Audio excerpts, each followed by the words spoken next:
Alrighty, welcome back, everyone. We just talked about those top 10 teams. What do they have to do this weekend? And a lot of them facing some stiff competition-ish to start there for the first time this season. So we'll see how they handle that. But let's get in, excuse me.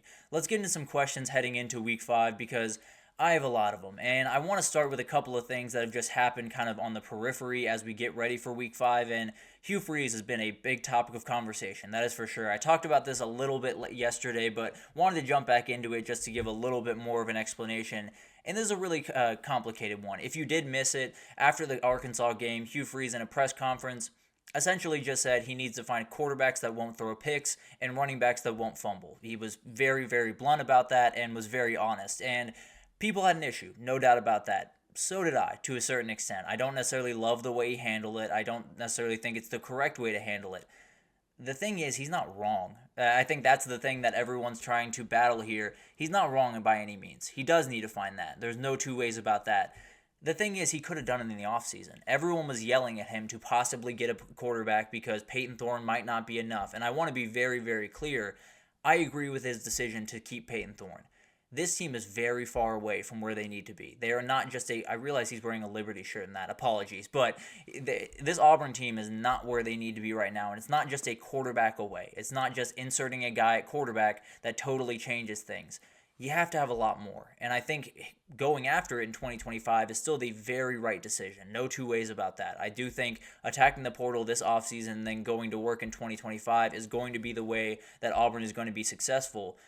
The thing is, it doesn't necessarily do you all that good to not make that decision in the offseason, and then once you get into the play with these quarterbacks that you chose, say they're not good enough. So that's kind of the only issue I have with it. It's kind of the same thing as that Shedeur comment a couple of weeks ago around his O-line, talking about how many times did Dylan Raiola get hit.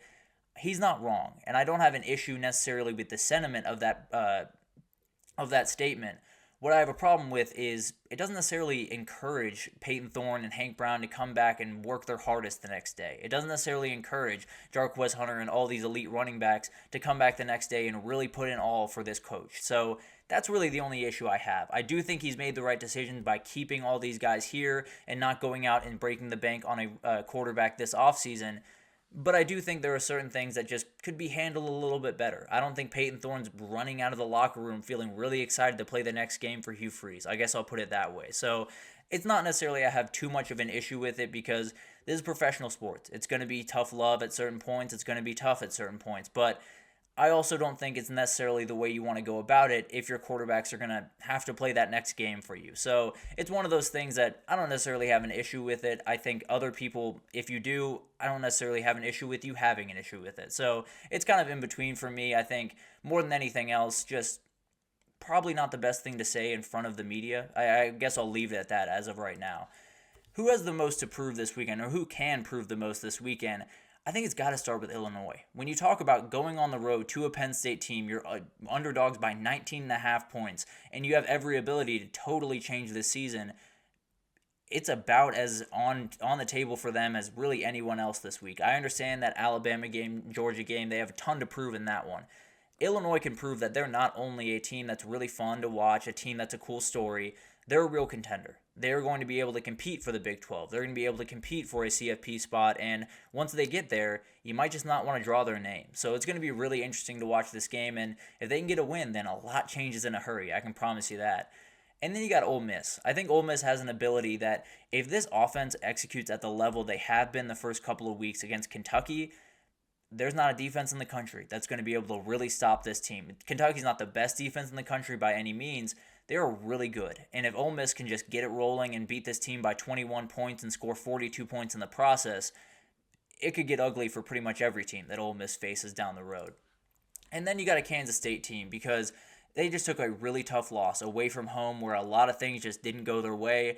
They can send a message that that was an anomaly. They can send a message that that was a fluke and there's nothing to be worried about. We are still Kansas State and we're still going to be contenders in this conference. You got to win this one this weekend and do it, I don't want to say in dominating fashion, but prove a point at the very least in this one. Now let's talk about the Pac-12, and I won't waste too much time on this because frankly, there's football to talk about. I understand conference realignment's incredible, and it's not incredible. I understand conference realignment is important, and there's a number of different things to talk about around it. when there's football on, there's plenty of time to talk about conference realignment. I'll just leave it at that right now. But the Pac-12 did have some very interesting news. UTSA, Memphis, USF, and Tulane are not going to join that conference. They have made that very clear. They released a statement yesterday. They are not interested in going to the Pac-12. The other part of this is Utah State will be joining the Pac-12. It sounds like they will join all the other states that are going over from the Mountain West to make it a 7-team league. Now they're looking for other teams, and we'll see what happens there. But it sounds like UConn could be an option as a football-only addition, which would be downright weird, but I suppose you can do that if you'd like. And then possibly UNLV, Nevada, and San Jose State are the other teams to watch in the next little bit. I tend to believe you will see UNLV, Nevada, and probably San Jose State join that conference here pretty soon. So we'll see what happens with UConn. Definitely one to watch, but those other three I feel pretty confident about. And then you got to figure out what the future is for the Mountain West and really what the future is for the Pac-12. And frankly, it's pretty much the Mountain West with a different logo. I've been trying to figure out why they didn't merge. I've been trying to figure out what the idea of not just merging with the Mountain West, combining your resources, getting together, and creating an elite group of 5 conference. The only thing I got is ego. The only thing I got is the Pac-12 seeing that logo and saying, our logo is more important. Our logo means more, and we're a big dog, and we used to be a Power 4 conference. You're not a Power 4 conference anymore. You can be a good group of 5 conference. You're no longer a Power 5 conference. What you are is the Mountain West with a couple other teams in it. And that's cool and all. Don't get me wrong. I'm glad the Pac-12 is here to stay. I'd much rather them and the Mountain West be here to stay. So I don't necessarily love how this went down. And also, the Pac-12 has decided they're going to sue the Mountain West for that poaching fee that they agreed to. So this one's going to get messy. I'll just be totally honest with you. We'll go more into depth on Friday, likely just breaking down all of the little bits and pieces from this. But, man, I'm not loving the way the Pac-12 is going about this right now. I'll just put it that way. But could top teams struggle with their very first test? We talked about a couple of these teams in the last segment, and Ole Miss is really interesting. I think it's one of those games that we're going into that Georgia game against Kentucky and saying, well, Georgia's going to roll. They're going to do what they do. They're Georgia.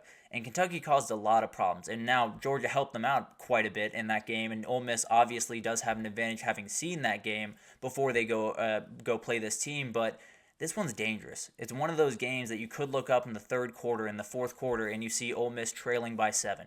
You see Ole Miss just not having many points on the board, and a lot of different things could happen in this game. So I think Ole Miss is one of those gut check moments. It's one of those moments that if you want to be a title contender, if you want to be in that conversation late in January, it's games you're going to have to dominate. It's games you're going to have to walk in and prove that you are the better team, especially at home. You're going to have to prove that you are the dominant team in this factor, and you have a lot of things going your direction. That is for sure. You know exactly what this Kentucky team is after that UGA game. You have your fans behind you, and you have a lot of momentum right now. It could all come to a screeching halt on Saturday, or you could keep the good times rolling and become not only a team that people are going to have to think about in the SEC, but maybe even a title run for this Ole Miss team. I think that's already pretty on the table, but this weekend could solidify it for me.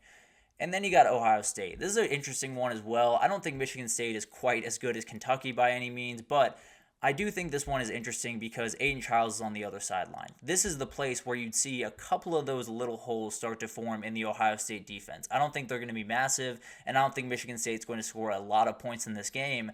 But if there were openings to be had, you would probably see him in this game for the first time. You would probably be able to see, where is Michigan State finding little openings, and then Oregon's watching that same exact tape. So there's a couple of things here where Ohio State's just got to look clean. Don't give any of your opponents coming up anything to really key in on. Don't let them say, well, if we stop those 2 running backs, we have every ability to win. Or on the flip side, don't let them say, if we can stop that pass rush, then we're going to be able to pick apart this back end. I don't necessarily think that's the case, but if that was going to happen, it would likely start to show itself this upcoming weekend.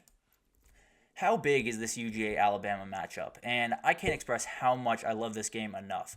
It is incredible. It is absolutely awesome. It's 2 incredible programs, 2 incredible brands in the sport going at it like they hate each other to the ends of the earth. And I saw someone say this isn't a rivalry. It absolutely is, because rivalries in college football are about more than what happens on the field.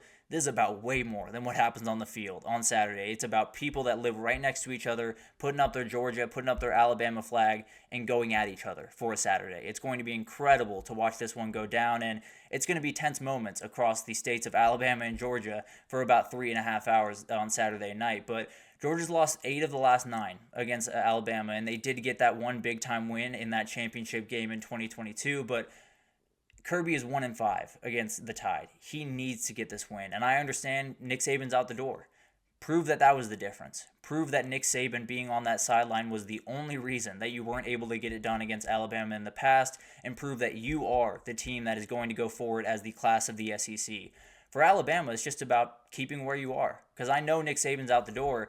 They won the SEC title a year ago, which means they are the team that is the team to beat in the conference as of right this second. Georgia can change that in a hurry on Saturday, don't get me wrong, but Alabama can kick Georgia off the pedestal and prove they are still Alabama. Prove that this is still their conference, that everything in the SEC still runs through Tuscaloosa, Alabama, and it's going to be really awesome. It's exactly what college football is about. It's everything that is right about college football is going to happen on that field on Saturday. You have 2 incredible coaches, one offensive, one defensive. You have 2 incredible teams that are going to attack you in totally different ways. You have a quarterback that's given Georgia just a little bit of chum in the water before this game. It's going to be incredible. I could not be more excited about this game. I think it's one of those games that any time it is on a schedule, you circle it immediately and you never have to uncircle it because both these teams are absolutely incredible. So cannot wait for it. It's one of those games that people will tell you time and again throughout this week. It doesn't matter because the CFP, it won't affect the CFP race. It matters without the CFP. You could take the CFP out of it. They could play in a field in the middle of Iowa.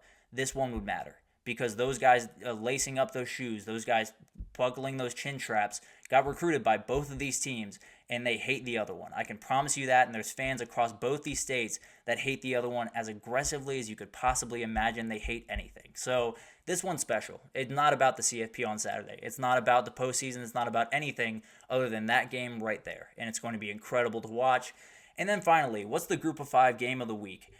This is an awesome week for the Group of 5. There's so many games out there that are going to be so much fun to watch, but I do want to start with Liberty going to App State because Liberty could make their case as a Group of 5 favorite on this weekend because Liberty's kind of been under the radar. They've been handling business pretty comfortably thus far, but as of right now, they're a team that I think a lot of people are not wanting to buy into because of what they did last year. They went undefeated. They're a great team, but look at their schedule and get back to me. It is rough. And I think this is the game where they can really prove that they are the best team in the Group of 5. App State hasn't been great this year by any means, but you put it on them the same way South Alabama did, you got to feel pretty good about where you sit in that Group of 5 rankings. And then you got a couple other games. I think UTSA at ECU is going to be an incredible game. USF at Tulane is fascinating to me because both these teams have 2 losses. They're about as good 2 losses as you will ever find in the entire country. With Tulane losing to Kansas State and Oklahoma, USF lost to Miami and Alabama. I mean, come on. These are 2 teams that if one of them proves a big-time point this weekend, let's say USF goes into Tulane and gets a 21-point win, or Tulane gets a 28-point win at home against USF, I think you got to start looking at these teams. I know it sounds crazy that a 10-2 Group of 5 team would make it in, but if they're the best team and they've lost to Miami and Alabama, I feel like that's fair. And then finally, the one that I'm watching, and it did change drastically this morning. It sounds like Matthew Sluka will not be the quarterback for UNLV going forward. It sounds like he will redshirt because there were certain promises that were not kept, is the way that he put it. There are some rumors that he's being offered by other schools NIL money. I don't know. It totally changes my decision of which one of those is more true. If what Matthew Sluka is saying is true, then UNLV should be ashamed. I'll put it out there right now. If you were going to promise a kid a certain amount of money and then not pay him that money, he should not play for you. I'll be very honest about that. I will never change my tune on that. If the other thing is true, if it's true that he is sitting out because he's gotten a bigger offer from another school and he wants to stay healthy, that's about as scummy as it gets. But at the end of the day, I think UNLV will be fine. I think Hajj Malik Williams is an absolutely elite player. I think Brennan Marion's offense is really the thing that gets that team moving. So I don't necessarily think it changes who UNLV is to me. It's just a very interesting story that could go any which way in my mind if the details are any which way, really. So it's going to be really interesting to watch that. Obviously, this game still means a ton with 2 teams that very much want to be in that Group of 5 conversation. But UNLV will be without their starting quarterback. So that'll be really interesting to watch. And obviously, we will update you when more information comes out on that, because I haven't necessarily made my opinion firm on that by any means. As of right now, I probably lean a little bit more towards Matthew Sluka, but if the other side is true, then I lean very far away from him in a hurry. I'll just put it that way. And then there's some other group of 5 against Power 4 matchups. Western Kentucky facing off against Boston College, as well as Northern Illinois going to North Carolina State. So going to be really fun in the group of 5 this weekend. But that'll do it for this edition of the GSMC College Football Podcast. We will be back tomorrow with the Alabama breakdown, with the Penn State breakdown. We will get into those 2 huge games on tomorrow's show, so definitely check that out. But thank you so much for tuning in. This is going to be an incredible week this upcoming week, so definitely check out all the shows throughout the next couple of days. But thank you for tuning in to the GSMC College Football Podcast, brought to you by the GSMC Sports Network. Your support means a lot to us, so please remember to subscribe to the show, leave a positive review. It does make a huge difference for us. Also, follow us on Facebook, Twitter, TikTok, Instagram, all the social pages for all the content and updates you could possibly need. We have really incredible people doing awesome work across every single sport you could want. So anything in the world of sports you need, definitely come over to GSMC and we have you totally covered. But thank you so much for listening. I will see you guys tomorrow for a little bit of a Georgia-Alabama breakdown.